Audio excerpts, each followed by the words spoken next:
สบายดีสบายดีสวัสดีจ้าพ่อแม่พี่น้องยินดีต้อนรับเข้าสู่ส่องน้องตายสาวดาวคือเก่าเด้อพี่น้องมื้อนี้เนาะพี่น้องน้องตายก็สิได้มีโอกาสไปถามพ่ออีกแล้วเพราะว่านอนคืดเบิดคืนนะพี่น้องคืนนี้นอนคืดเบิดคืนแบบว่าอ่าอยากไปอยากไปกรุงเทพอีกหรือว่าอยากไปไทยเนาะพี่น้องอ้ายน้องเขามีบ้านมีรถปะเนาะน้องชายก็สิมาอยู่เฮ็ดไทยเฮ็ดหน้าเนี่ยนี่มันก็สิบ่ได้ได้พี่น้องเอ้ยต้องสิออกไปดินรนแล้วบัดนี้สิไปหาถามพ่อก่อนว่าพ่อนั่นเพิ่นสิให้น้องตายนั่นไปอยู่บ่ไทยเพิ่นก็อยากไปน้ำเนาะบ่ไล่ได้เกี่ยวเขาก็สิได้เอาล่ะสิให้ไปเก็บกระเพาะข่อยก็บ่อยากไปนะพี่น้องเอ้ยเก็บกระเพาะข่อยอยากไปไทยเนาะไปทำงานไปหาถ่ายคลิปไปทำงานน้ำเนาะตอนนี้เจ้านายเก่าก็โทษน้ำเด้ออยู่ เราคิดหอดแล้ววะไปขายเขาวยำไก่แซ่บเนาะร้านแม่เก๋คนสวยแล้วโทษน้ำนะพี่น้องเราอยากให้น้องตายไปไปเหตุงานน้ำเราคือนะว่าเราคิดหอดพอกะบ่ปากบ่ติงเนาะพี่น้องบัดตาน้องตายเบาเรื่องสิไปนี่แม่นเครียดแล้วก็ลงไปนอนดิเนาะพี่น้องนอนผู้เดียวเห็นปะลงไปนอนผู้เดียวอย่าเสียว่าถามเพิ่นอีกเนาะพี่น้องโอ้ยสาระผักใจไปเนาะว่าตะลุกบอกว่าสิไปเพิ่นเป็นห่วงอะไรพี่น้องเอ้ยพอใหญ่ร้ายเป็นห่วงเนาะ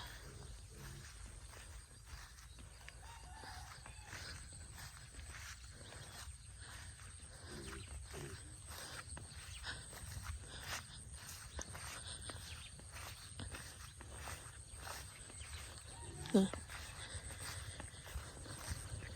เดี๋ยวพี่น้องลองตาสิคอยไปนี่เพิ่นเนาะเพิ่นมานอนตีเขียดให้ดุลงมานอนอยู่พี่น้องได้ยินบ่าดุว่าสิไปหาเงินอยู่บ้านก็เฮ็ดแตะหน้านี่พี่น้องฝนก็ตกเขาก็บ่ทันได้บางทีนี่ย่าง3-4ให้เพิ่นก็ได้เขียดอย่างใหญ่นะพี่น้องเพิ่นก็ลงมาอยู่หัวหน้าไปเดี๋ยวสิไปถามเพิ่นดีๆเนาะมื้อเช้านี่ก็ว่าเพิ่นก็บ่ปากแล้วก็ย่างลงมาเด้อพี่น้องเอ้ยนี่ก็คือรีสอร์ทเพิ่นเนาะปากเด้อพี่น้อง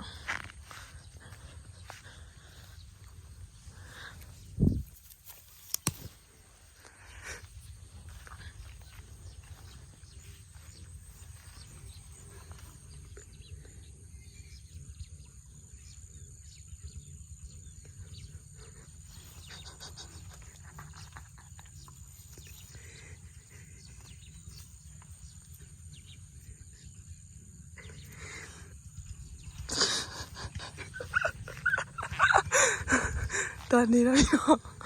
ตอนนี้น้องชายก็สิมาแกะเหมือนกันเนาะเพราะว่าเพิ่นเนาะเดี๋ยวเนาะเพิ่นเนาะเนาะอย่างเดียวก็จะเป็นรีสอร์ทเพิ่นเนาะ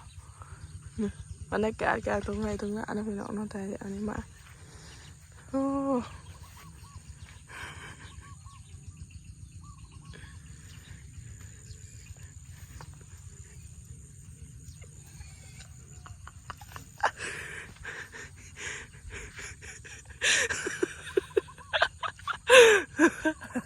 ว้าว้าลุกมาดิเบิ้ง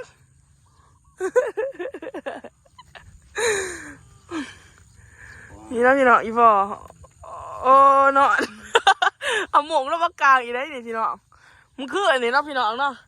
เพิ่นนกมานอนอยู่เดี๋ยวบัดคือได้ยินลูกสาวว่าสิไปทำงานเนาะไปหาเงินนกมานอนนี่เอาแต่ปักเสานี่เห็นเอาแต่มอนขึ้นไปหมงยังบ่ทันเอาขึ้นไปเนาะนี่โอ้ไปดิมันจะได้พ่อลงมาเห็นยังอยู่นี่มาแต่เอาหัวออกโอ้เนี่ยเป็นปูสิว่าถามเนาะก็คือพ่อแม่พี่น้องFCนี่เพิ่นถามข่อยมาหลายเดี๋ยวเพิ่นจิข่อยหลายเดี๋ยวได้เพิ่นว่าวันไหนน้องตายจะกลับมาไทยอีก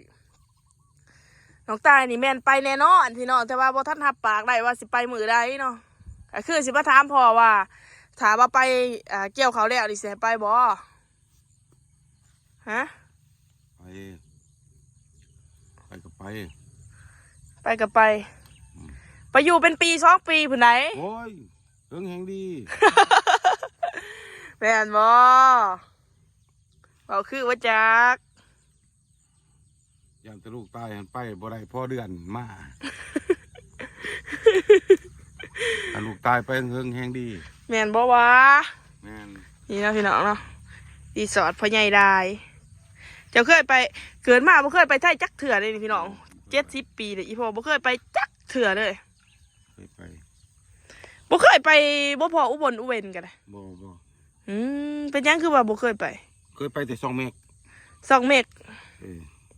พอไปซื้อส่งเลย โอ้ ซื้อกางเกง อืม พออย่างไรซื้อทหารกางเกงทหารนะ เออ พอไปซื้ออยู่2 เมกไปเท่านึง บ่ทันได้เคยไปไทยจักเถื่อเลยพี่น้องถ้าเขาไปนี่บ่คิดฮอดบ่พอ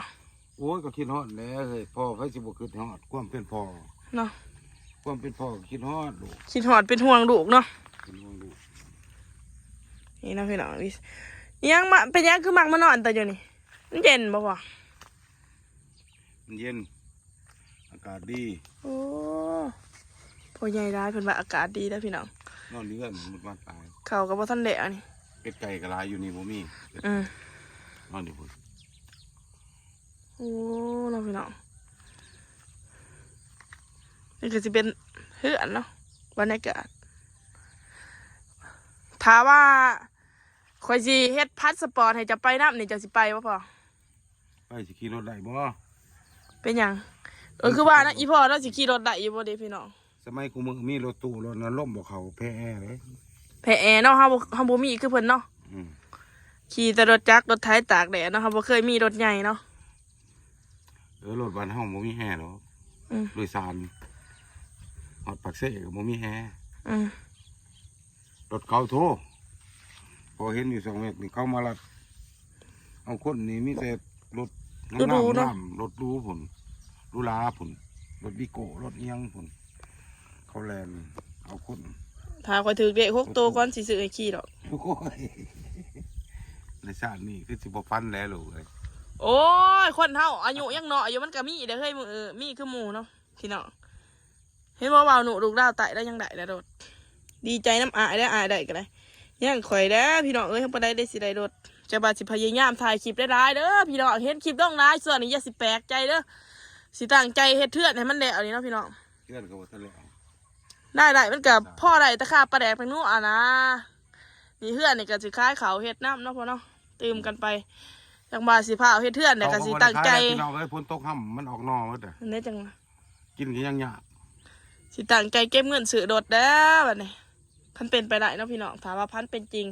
อีก4-5 ปีคือสิมีรถขี่คือเพิ่น เขากล้องไว้นี่ก็บ่มีแนวปก ส่วนนี้น้องตายใส่เงินประหยัดได้อพี่น้องอยากได้รถงามๆอยากเฮ็ดเทือนให้มันแดวนี่เนาะอยากให้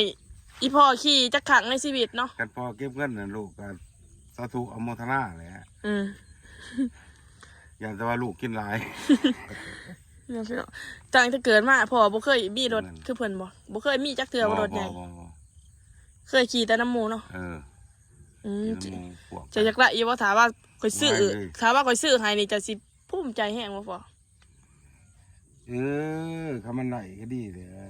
ดีใจน้ำดุเนาะ ดีใจน้ำลูก อีก4-5 ปีเพิ่นแดดพ่อเอ้ย ก่อน ถาก่อนเด้อ4-5 ปีนี่นะพี่น้องอีพ่อความพันจะตอนนี้แบบว่าจะอยากให้ลูกเป็นอีหยังที่สุดอยากให้ลูกมีอีหยังคือหมู่ที่สุดความพันสุดท้ายในชีวิตนะในใจเจะคิดอีหยังอยู่ตอนนี้จะคิดอยากได้อีหยัง อยากได้หยังอยากให้ลูก สมบูรณ์ทั้งบ้านครอบครัว โอ้จะเป็นห่วง อยา ลู ก ก ให้มีกินมีใส่ เขาก็บ่อยากให้อึด บ่อยากให้มัน อาหารบ่อยากให้ขาดตกบกพร่องว่าพอสิอยากได้ย่านพาหนะรถล่างบ่พอบ่อยากได้หรอกมันยากหนทางบ้านเฮาได้ไปกับลำข้านอยากสิไปอยู่ไสมีแต่ทางแน่ง